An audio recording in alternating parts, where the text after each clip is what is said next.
Hello and welcome back to Weekly MTG. We hope things are working now. We hope you can hear us. Everyone's getting back from break, including the computer. Yep, we're still figuring things out. It's all just everybody need their coffee. We're all good. But welcome back. We are talking Innistrad Remastered previews today. If you're not capable of lip reading, this is Melissa DeTora. Melissa is here today to talk about all things Innistrad Remastered. We're going to preview a ton of cards.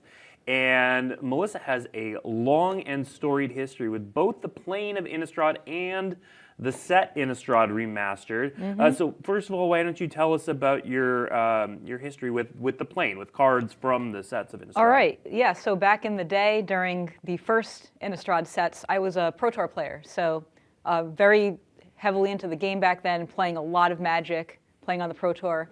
And my first top 8, which was at PT Gatecrash about 12 years ago. I was covering that event, yep. Yeah. I can't believe it was that long ago. But the standard format did feature Innistrad. It was like Ravnica, Return to Ravnica block and Innistrad block. Yeah. So the deck I played had some Innistrad cards. Definitely had Restoration Angel. Had Kessig Wolfrun for sure. Yep. Yeah, and there were a lot of Aristocrats cards, and I think Tom Martell won that one. Yeah, he won that one. He beat me in the quarterfinals with his Aristocrat deck that had a ton of Innistrad cards like Falcon Wrath Aristocrat and other cards that have Aristocrat in the name. Yeah. So you've been playing with Innistrad cards for a very long time, but you also have been involved with designing Innistrad sets, including this one. Yeah. So this is a pretty atypical set in terms of how we developed it, but we were working on this set way back in the day, back in 2020. So the plan was to make an Innistrad Remastered set that featured the first set of Innistrads and then the second set of Innistrads. And then Midnight Hunt and Crimson Vow, we were still working on those sets, so they were not in the plan. So it was like the initial plan was just those sets. So we worked on the set. I was heavily involved in it. And then we decided, hey, we're going to actually table this set for a little bit and release some other products instead, and then revisit it later. And then when we revisited it later, JC Tao took over as the lead. I was no longer involved in the set. And then since it was some number of years later, we decided to add the two later Innistrad Midnight Hunt sets. and Crimson Vow. Exactly. Yep. Yeah. So it's kind of a more complete look at Innistrad. So cool. All right, so what we're going to do, we have commons to show off. We have uncommons. We have rares, mythics, booster fun. We're showing off dozens of cards today. So we're going to start relatively simple, but definitely nostalgic with some commons. So let's take a look at our first set of 6 preview cards. Now, Melissa, before the show, we were also talking, and you mentioned that you, when you first started, one of your first sets was an Innistrad set. Yeah, when I first started, that was during Shadows over Innistrad and Eldritch Moon. They were in, like, back then we had design and development rather than vision design and set design. Different process, but roughly the same type of work that we do. So I was on the development team for Eldritch Moon. So Wretched Gryff was a card that I worked on a lot, play tested a lot, one of my favorite commons in the set. So love seeing this one here. And of course, Delver's a classic, and during that time when you were pretty active, Delver was one of the big decks. Yeah, I didn't play a ton of Delver myself, but played against it a lot. During this time frame, I was playing a lot more of the French Rites decks with like Craterhoof Behemoth and Self-Mill and stuff. That was more my jam back then. But I did play Delver actually a lot in Legacy. Yeah. And we've seen Delver kind of go to the side, but it's definitely an Innistrad classic, and it's not the first. Well, last we're going to talk about that card as we go through here. But now we've got some kind of limited staples.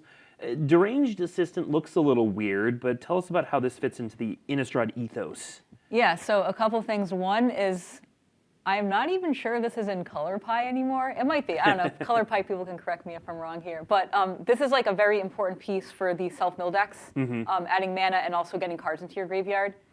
The card is like, it's a one random card, so you don't always get what you want, but like turn over turn, you get to fill your graveyard while you're also ramping. So yeah, and you'll hear, we're going to talk more specifically about draft archetypes as we go through this, but you'll hear a little bit as we go along. Like with Olivia's Dragoon. Again, it looks like, why would you want to discard a card to give your 2/2 flying? But this plays a pretty important role in the world of Innistrad as well. Yeah, Madness. Madness is something that's featured in the set. It was also featured in, what was it? It was a Crimson Vow, right? It was, maybe it was actually in 2 of the Innistrad years, but yeah, important for Madness. You got to have ways to discard your cards to get your Madness discounts, and this is a great way of doing that while also beating down with a flyer. Yeah, and it's a vampire, which is going to be a creature type that matters in this. And then we've got a couple of just straight up powerful cards here. Yeah, Braid is just flexible removal spell. You can use it to kill a creature or destroy some equipment, which is pretty prominent in Innistrad sets.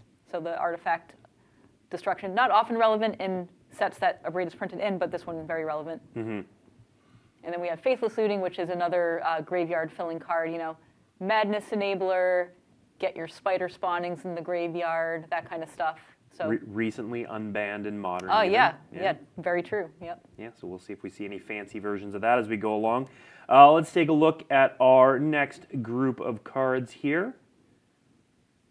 There we go. So we've got a set of 10 uncommons here. Just, pretty great uncommons that all signal different cool things you can do in the archetype. Let's start with the Town Gossip Mongers, which look a little unassuming, but oddly enough are one of the most aggressive cards in the Innistrad world. Yeah, the white decks are go wide in tokens, so you'll have excess tokens running around to tap this to satisfy the condition, and also it's a 1-drop for your red-white aggro decks. Mm-hmm. It's a human for human synergies, and we can see the backside too. You can see that once you do flip it, and it becomes rabble, as they were, it also changes color into red. Are we going to flip it? There it is. Yeah. Oh, yeah, yep. And it's also a nice mana sink for those times where you've drawn too many lands and need something to do. Yeah, exactly. And of course, the Docent of Perfection in perfected form is the uncommon in the cycle of the Delvers, if you will. Got played less in tournaments, but nonetheless very Innistrad.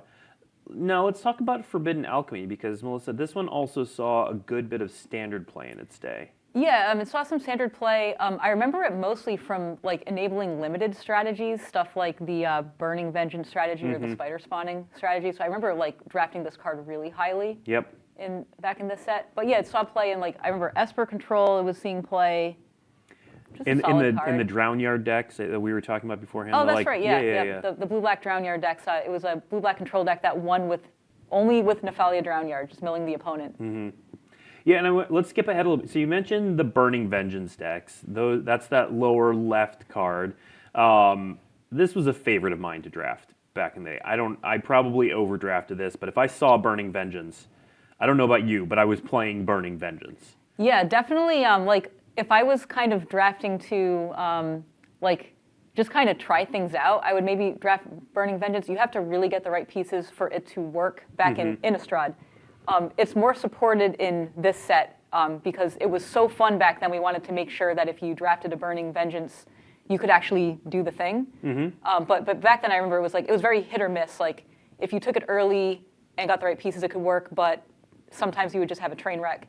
But yeah, I also love drafting Burning Vengeance. It's super fun, sideways things to do. Well, and you see here how much of this set is focused on the graveyard, because not only do you have Burning Vengeance, and Forbidden Alchemy, but Rise from the Tides, Haunted Dead, Noose Constrictor does several different things. So talk about overall the graveyard in Innistrad. Yeah, so a lot of colors, a lot of strategies for graveyard stuff.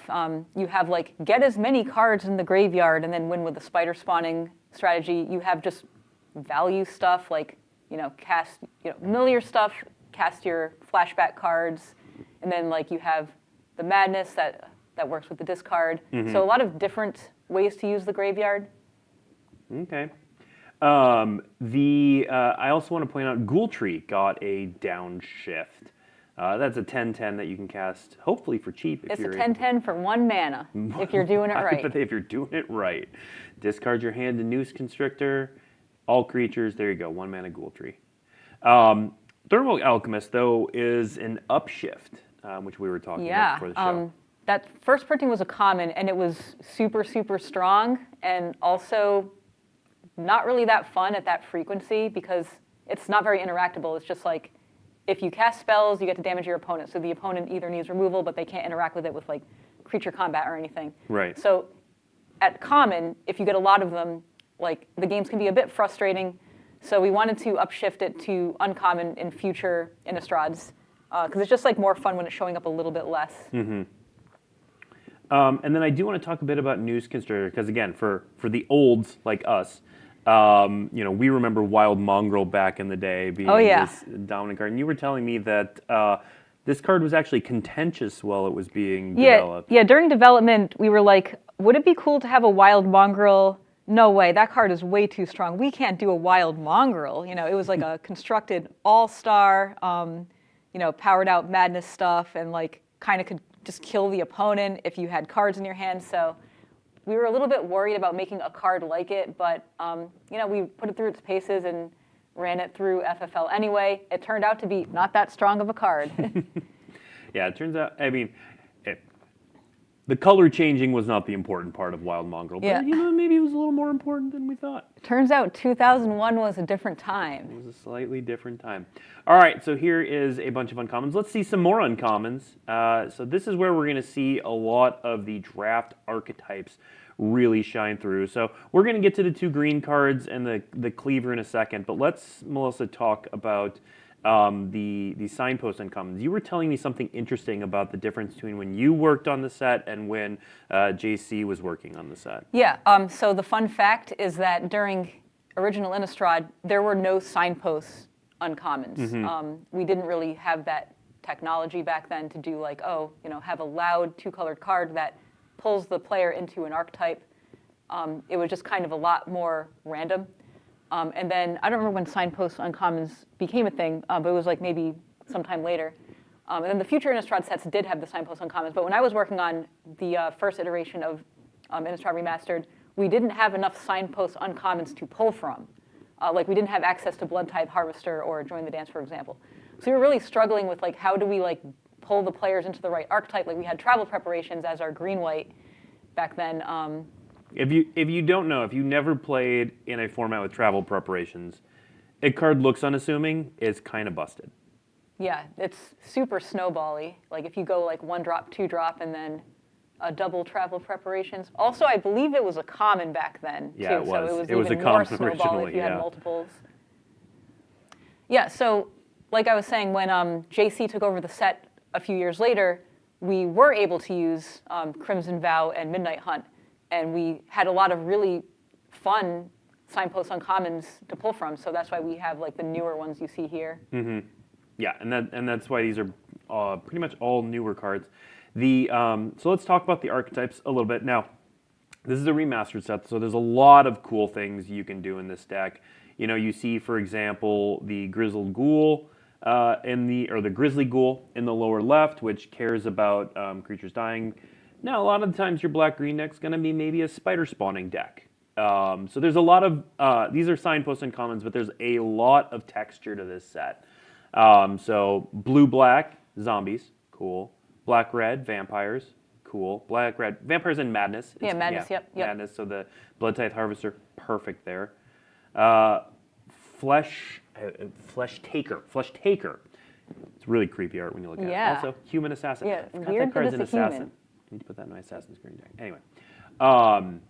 So Flesh Taker, Human Assassin lets you sacrifice creatures for value.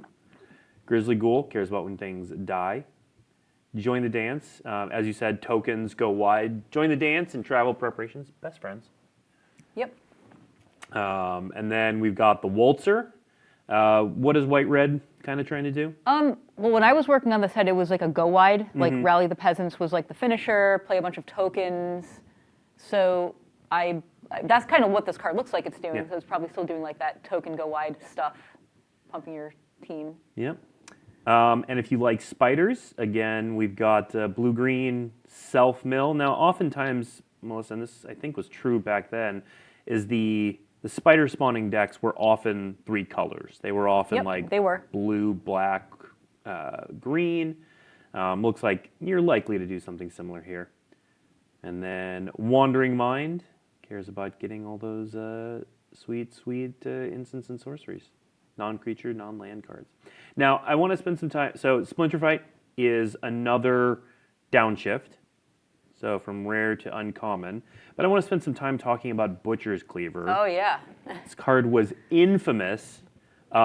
This card killed me a lot back in the day. And it usually did so paired with Invisible Stalker. Now, Melissa, is Invisible Stalker in this set? Invisible Stalker is not in this set. Okay, so we're not terrorizing people with that again. We're not going to kill you with an uninteractable, unblockable lifelinker. That's impossible to race. Yeah. But Butcher's Cleaver itself, when not paired with a hexproof unblockable creature, is a fun card. It's just a big lifelink thing. Yeah, it's also like a risk to play it and equip it. It's a lot of mana. It is a lot of mana, yeah. Yeah, it's a lot less of a risk when your thing has hexproof, but that's not happening here. I'm sure players will find some other ways to swing in with big cleavered creatures. All right, let's move on to our next sets of previews. So we're going to start looking at some of the rares and mythic rares. Up first, and of course, we had to finish out this cycle, the Dozen of Perfection. Now, Melissa, were you involved with this card when it was originally designed? I believe I must have been. Can you remind me what set it was in? It was in the last one, right? Yeah, it was. Yeah, definitely. I was on the set team for Midnight Hunt. Was this one in Midnight Hunt or Crimson Vow? I don't know. Sorry, Time is a chat. I don't construct. remember. Yeah. Chat will tell us. But like since back then, I was doing competitive balance and FFL work. I did play test all of these cards in Constructed. Yep.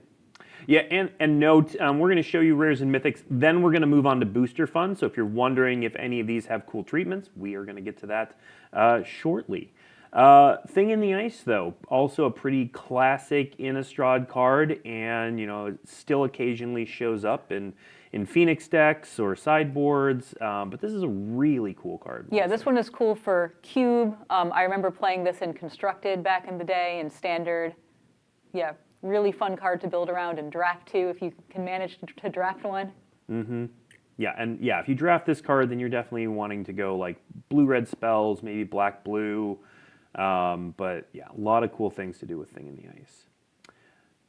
Next up, let's move to the next. All right, we got a lot of interesting things here. People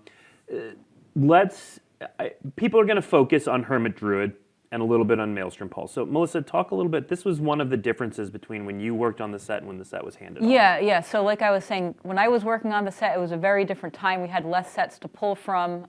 We were also still learning what makes a cool remastered set. So the only cards we were allowed to include were cards that like were either on Innistrad or they had Innistrad art, or like they were like Innistrad flavored. So like if a core set card had a Innistrad guy in it or something, we could use that. Like Captivating Vampire, for example. Yeah, exactly. But Hermit Druid, that Hermit Druid was originally from like the Wrath cycle, right? Tempest. Stronghold, I want to say. Yeah. Yeah. So that one was not a card we were allowed to include in the set. So that's one of the differences from like when I handed off to what the final product ended up being. But it's very Innistrad. It mills itself. It totally is. Yeah, like the flavor of the card is very Innistrad, and also like the mechanics. Milling a bunch of cards and filling your graveyard with creatures is super Innistrad. Yeah, and you know what? Getting those lands, which helps fuel your Tireless Tracker. Now with actual landfall. But nice. Yeah. Yeah. Great. And also Maelstrom Pulse is another card that was originally an Alara block. But gets an Innistrad makeover here. Yeah, sometimes you just want to reprint cool cards with like different flavor treatments, and this is one example of that. Yep. And Captivating Vampire, again, a loud reason to go vampires here. Oh yeah. This card's crazy in the all vampire deck. All right, let's move on. And again, we will see some pretty cool Booster Fun versions of some of these coming up. All right, next up. Again, more reasons to go, hey, how do you get 5 vampires? Yeah, this is a card I lost to a lot in draft. Also, I think I won with it sometimes in draft too. I believe I top 8'd a GP with this card in one of my decks. Yeah. Mythic is a good place for this. This card just straight up wins games on its own a lot of the time. Creating 2/2 black vampires. Make a vampire, yeah, that's a very powerful ability. Yeah.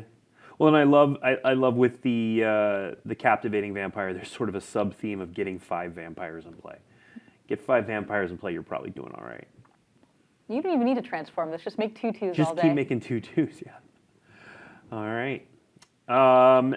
Yeah, terror of limited formats. Never really made much of an impact on Constructed, but definitely goes in vampire-focused commander decks, where it's super easy to get 5 vampires in play. So this is a pretty cool one. Next up. Oh, our boy. Yep. Pioneer All-Star. Yep. Or former Pioneer All-Star. Former Pioneer All-Star. You know, this still gets played in Timeless. But yeah, there's, you know, this card is going to be good as long as it's in a format with top-end vampires that you want to get into play. Very cool card. No longer playable in Pioneer, but, you know.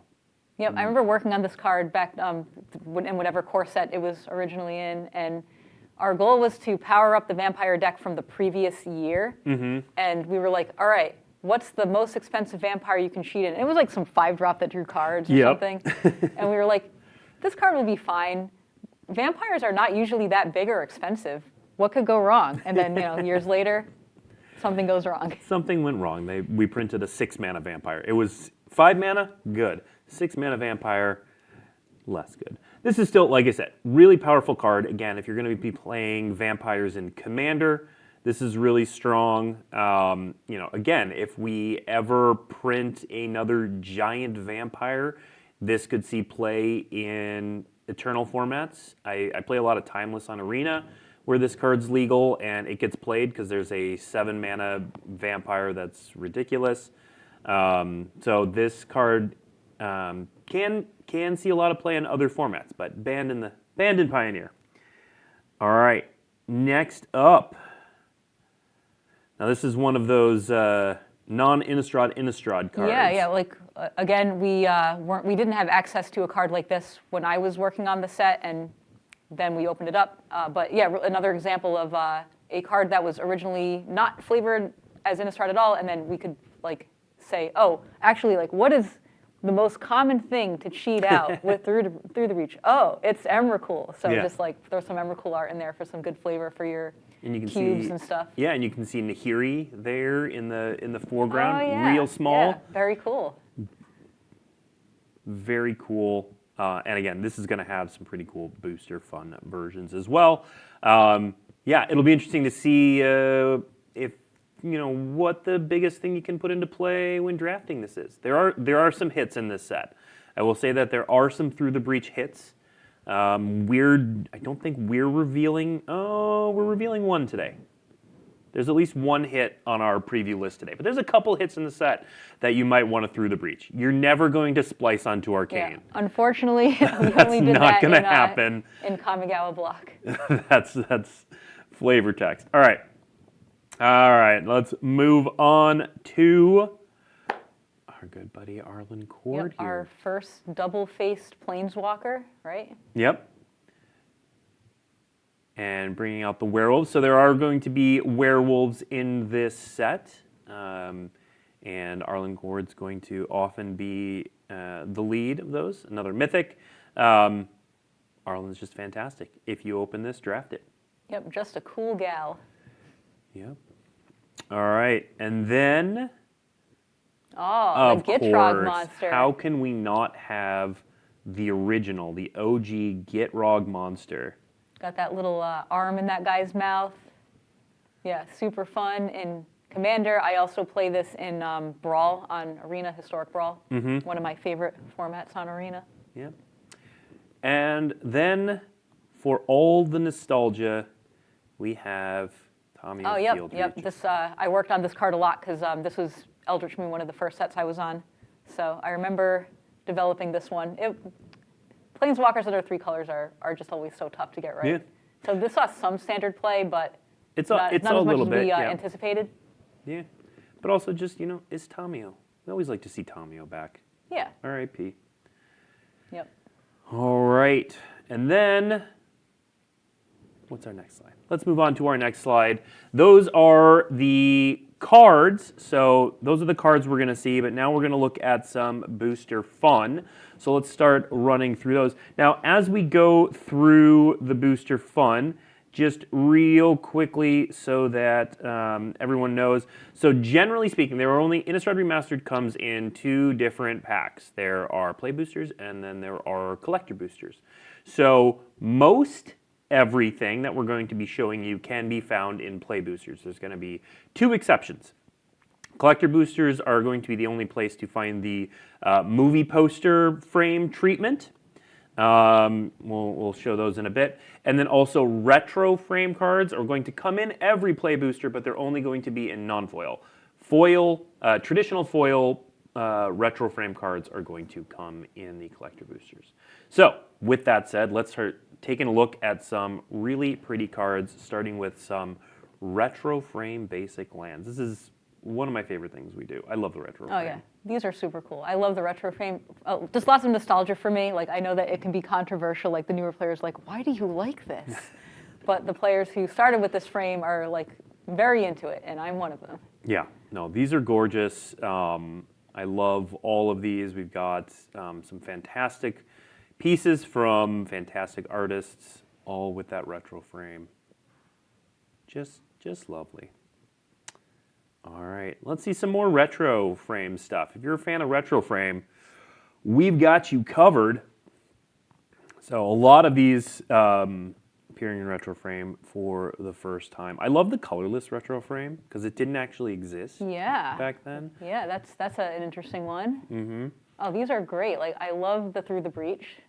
That one's really nice. The Blood Artist is really cool. Mm-hmm. Yeah, the Blood Artist, all of these, the Blood Artist is my favorite. I do like the green retro frame as well. And of course, it always makes me smile when we see the little gravestone. Oh, yeah, on Forbidden Alchemy. Yep. Back from the 2001 days. Yep. Odyssey.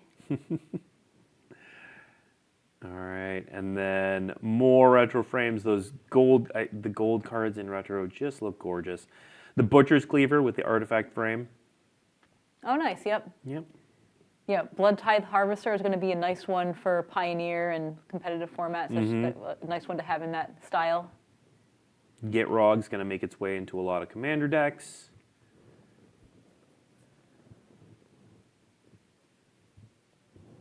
All right, let's move on to the next slide here.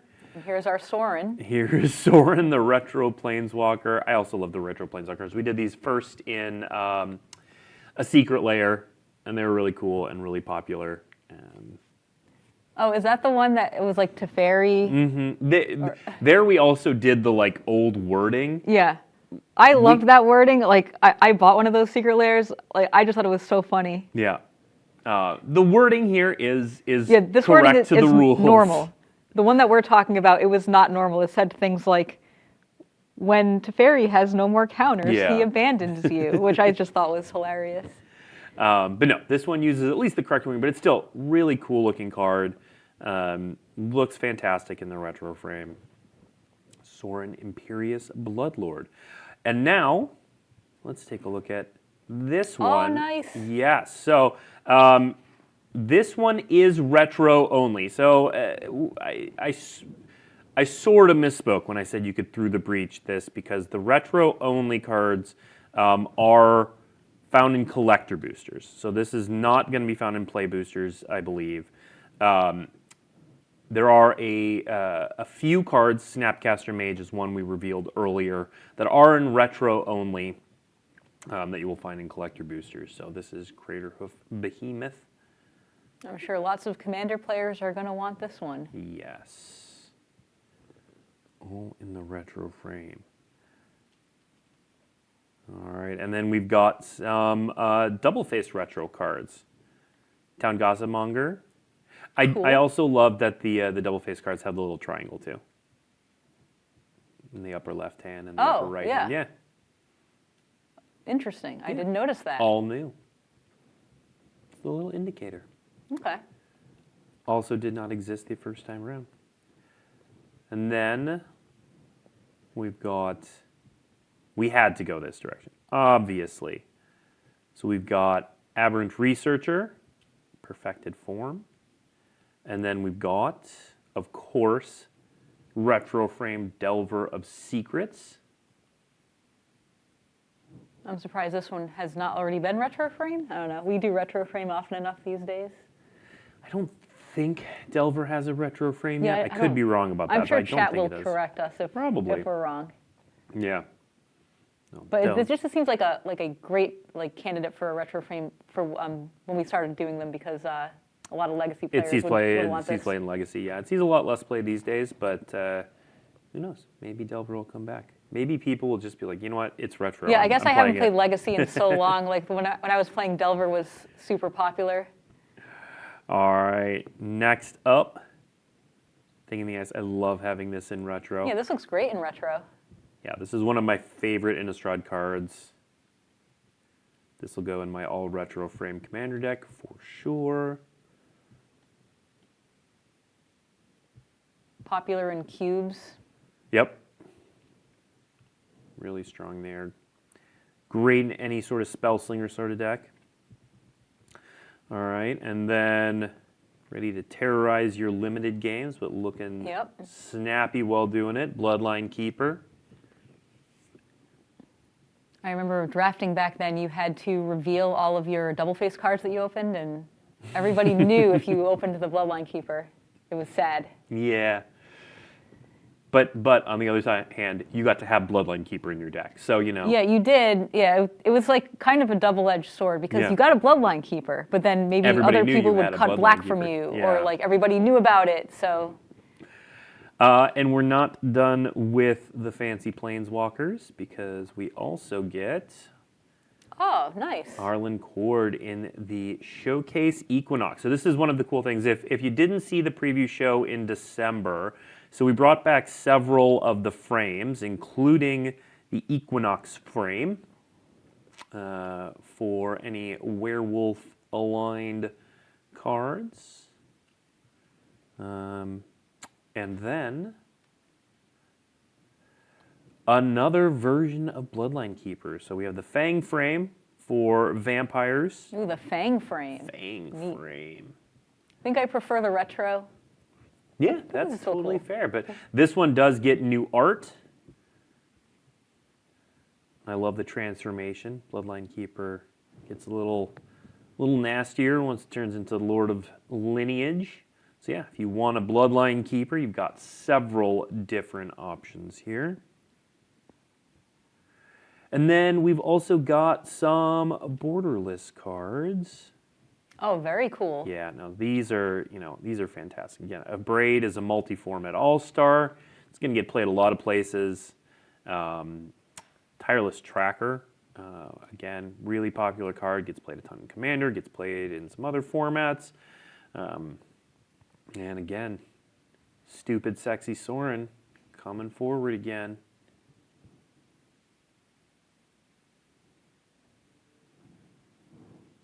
All right, and then our final fantastic treatment is the movie poster treatment, and these are hot. So these are going to be only found in collector boosters, but boy, when you open these. I love this Gitrog monster. He's just a little frog peeking his head out.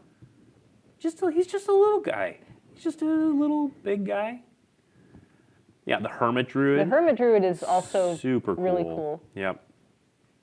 And yeah, again with the Through the Breach with the Emerald, that's just funny. The Through the Breach is so, and again, it's got Nahiri standing right up front. Oh, yep. The spaghetti tentacles ready to go. Shout out to our art directors who are like kind of managing all these different treatments and like, making sure that the Through the Breach gets like the Emrakul with the Nahiri on like both treatments. Yep. All right, that is all we have to show off today. So previews are going on today. There's going to be some more tomorrow, and then the full card image gallery will come after that. So we've got a little bit of time for Q&A. We will answer what we can. Now, Melissa, again, worked on the first iteration of the set and not on some of the final stuff. I will say, if you want details on what drops where and in what slots, head to dailymtg.com. There is a collecting. If you Google collecting Innistrad Remastered, the top result will get you. I think it's actually called 4 things to know about collecting Innistrad Remastered, something like that. So that's going to be on DailyMTG. Then that'll give you details on that. And yeah. So we'll answer any questions we can about Innistrad Remastered. A couple that I've seen that I know people are asking. So one, is this going to be available on Arena? It's not. So this set is not going to be available on MTG Arena. And then, is this set standard legal? Also, it is not. This is an all reprint set. Any of the cards in this set, their legality doesn't change. So there are some cards in it that are already standard legal, like a Braid that we saw, that obviously you can play in standard, but this does not change legality at all. It might change some pauper legality if there was any downshifts. There may be some downshifts, yes. I believe we hinted back in December that there were a couple. Will there be a pre-release for this event? So the same that we've done with remastered sets in the past, it's not exactly a pre-release. We call them preview events. They're more or less the same thing. So it's not pre-release packs, but if you talk to your local game store, WPN stores will be running preview events. There we go. Not this weekend, but next weekend. So next week, math, like the 16th, I think is when they're going to start. So check with your local game store. Make sure you sign up for those. It's a really fun draft format. It's so cool. These remastered sets always have a lot of interesting things going on in them. Yeah. Remastered sets are always really fun. Yep. If you're an old school player, you'll love it. And like, even if you're a newer player, it's still something to check out. It's a little bit more complicated than our standard releases in terms of draft, but yep. But especially if you're a fan of any of the older Innistrad sets, you're going to definitely get that hit of nostalgia and walk away with some pretty cool cards too. And it's just a new experience because we've drafted Innistrad, we've drafted Shadows over Innistrad, but like combining all the sets together just gives you this like new experience that no one's ever seen before, and it's awesome. Yep. All right, let's look at some of the questions. Can you say how many Innistradified reprints will be included if you know? Neither of us know off the top of our head, but I believe, so if you go, we did a show back in December with Athena Frolik. I think we said it in that show. I do not remember exactly how many off the top of my head. It's not a ton. I want to say it's single digits-ish. Or maybe around 10. Anyway, it's not a huge number, but enough that are cool and flavorful. When is the full card image gallery up? It's up at the, I think Thursday. Is that the 9th? Let's see. Is day-night in the set? I feel like we remarked on that before, but do you happen to know? So again, when I was working on the set, we didn't use the later Innistrad sets. So I don't actually know the answer. If I were to guess, I would say probably not, because I think the new werewolves and the old werewolves, they just do not really play well together. That said, I would be surprised if we didn't include some of the more popular cards that have day-night.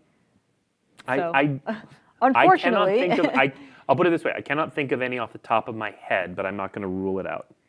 All right.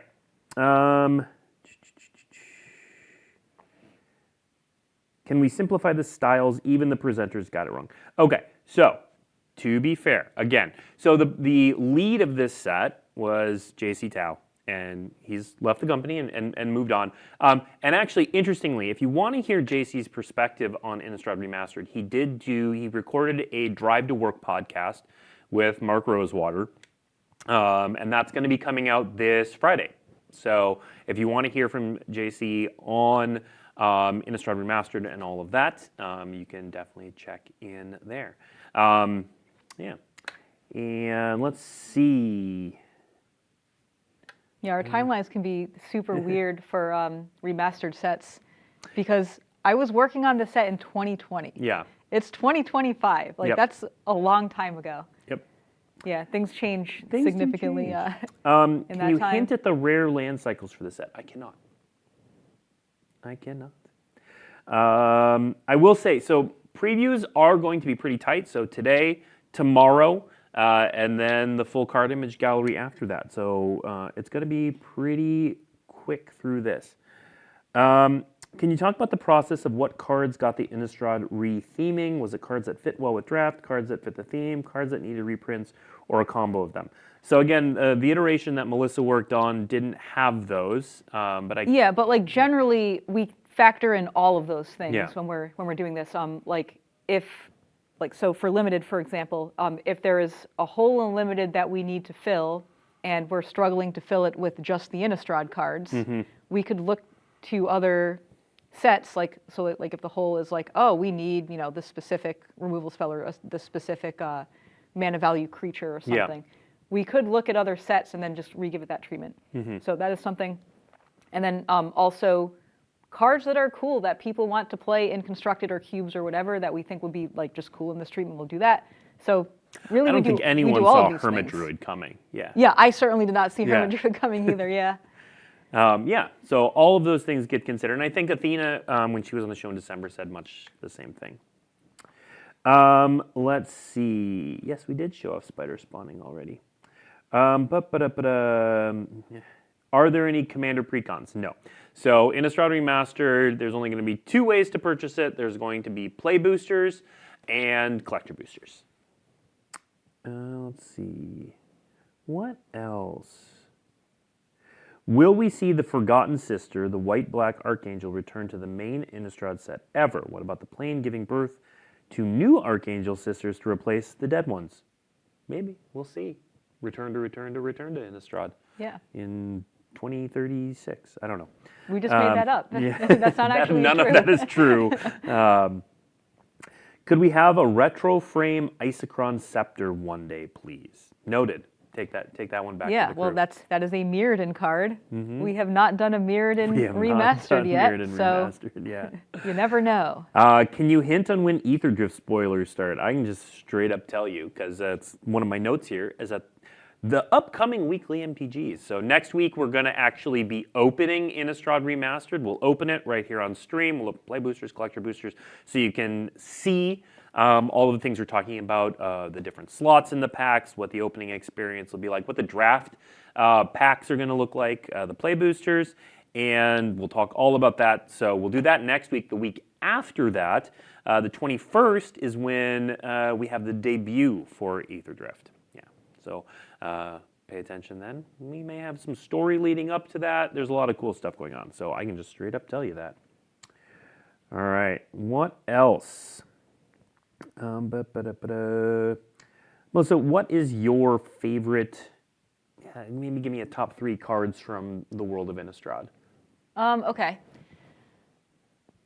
Restoration Angel is up there because I did play that in the deck that I top-8'd the Pro Tour with, so that one will always have a special place in my heart. I have a print of that on my wall. Also, it's really hard to pick only 3. I can probably talk about cards I like forever. I love drafting spider spawning. If there is a spider spawning in a draft set, I'm going to try and draft it. So, love that card in that archetype. Let's see. I really enjoyed working on the werewolves from the most recent Innistrad. One of the cards I designed was Tovolar, the werewolf from not Crimson Vow, Midnight Hunt. Yeah, that's the one. Yeah, that was when I first started working on Commander, and I wanted to make a werewolf commander that people would be excited to put in their, be the head of their commander decks. Ulrich from Eldritch Moon, that one was not it. That was not it, yeah. Yeah, so I wanted to give players a cool commander werewolf, and Tovolar was pretty well received. So that card will also always have a special place in my heart. Cool. Okay, so someone noted, all right, here, if you haven't opened your email, this is sort of a preview. Avacyn, Angel of Hope, just got spoiled via email. Nice. Check your email. Is that a retro border only card? So I believe the answer is yes, that it is retro border only, but I believe there's also a movie poster version. If producer Sean is really good, we had these on a slide. If we may not be able to pull them up. That is me hoping and dreaming, but we may have access to them now that they've gone out on. Oh, we might have a treat. Yep. Where did you get your shirt? It looks really nice. Thanks. I don't know, but thank you. Here, I don't have any other questions, but thank you, Melissa, for all your work on Innistrad. It's my favorite plane, and I love the cards, and I'm glad we get to have this as a love letter to the plane. You're welcome. Yeah, and Much appreciated. it really is a love letter to the plane. I mean, you and I have been playing since, well, earlier than original Forever. Innistrad. Yep. But yeah, there's a lot of nostalgia hits, and anyone who's enjoyed any of the Innistrad sets is going to find stuff to love in here. Absolutely. Yeah. Let's see. When will more commons be revealed? I'm eager to see downshifts for Pauper. So again, there's going to be more previews today and tomorrow. And then I believe the full set is going to be up on the 9th. And then Melissa asking in advance for an Innistrad Remastered draft at MC Chicago. Sure. Sure. Yeah, why not? All Come right. find me. I'll probably have packs. I'll try and get packs at least. There you go. All right. I think that covers all of the questions that we are able to answer. And as it so happens, we are just about out of time. Thanks for sticking with us through some sound issues right at the start, but we recovered nicely. Innistrad Remastered previews are going on this week. And then the following week, you're going to get preview events at your local game store if they're a WPN member. So be sure to check with your local game store, see if they're offering preview events. And then Innistrad Remastered releases the week after that everywhere. Really cool set, great hit of nostalgia. So much going on, a lot of cool treatments. And then next week, we are going to open Innistrad Remastered, and then the week after that, on the 21st, we're going to start with the debut for Ether Drift. So thank you for tuning in. Thank you, Melissa, for joining us. Anytime. And we'll see you Thanks next for having week. me.